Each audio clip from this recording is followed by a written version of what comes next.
হ্যাঁ দিদি বলো, কিছু কি হয়েছে? এই যে মহারানী, সকাল 9টা পর্যন্ত তুমি বিছানায় পড়ে পড়ে ঘুমাচ্ছ। লজ্জা শরম বলে কিছু আছে নাকি নেই? বিয়ে হয়েছে সেটা এক রাতেই ভুলে গেলে? শোনো, বাড়ির সব কাজ পড়ে আছে, আর এই সংসারের দায়িত্ব এখন শুধু আমার একার নয়, তোমারও।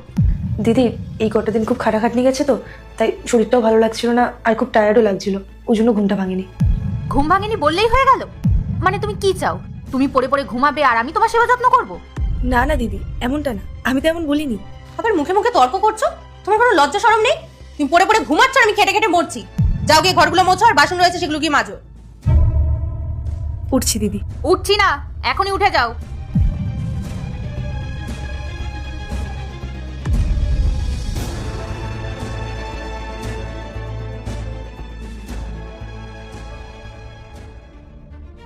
এ কি, এগুলো কি করছো তুমি?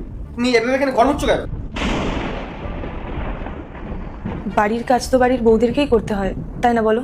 বৌদি, এসব কি? তুমি সবাই বসে বসে ফোন ঘাটছো আর ওকে দিয়ে ঘর মোচাচ্ছ? হ্যাঁ, তাতে কি সমস্যা?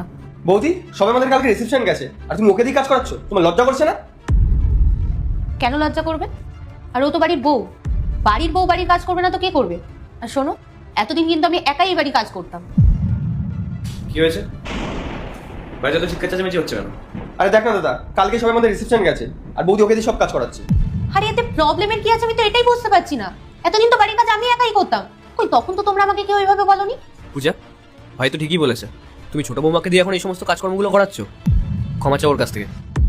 আমি কেন ক্ষমা চাইবো? দেখলি দাদা, আসলে বৌদি আমাদের সহ্যই করতে পারে না। পায়েল চলো।